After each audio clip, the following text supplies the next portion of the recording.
Jenazah selebgram Laura Anna sudah tiba di rumah duka di Jawa Barat pada Rabu, tanggal 15 Desember tahun 2021. Sejumlah artis dan selebgram juga terlihat mendatangi rumah almarhumah.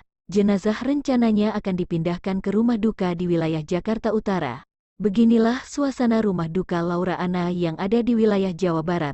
Terlihat mobil jenazah berwarna hitam terparkir di halaman rumah almarhum. Sederet artis hingga selebgram terlihat mendatangi rumah duka. Selebgram tersebut diantaranya Awkarin hingga Nikita Mirzani. Saat ini pihak keluarga tengah mempersiapkan kepindahan jenazah almarhum.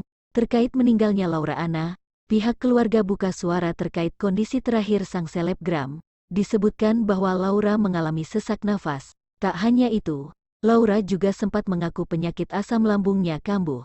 Hal itu diungkapkan kerabat Laura, Putri Shah Alam saat dihubungi awak media pada Rabu 15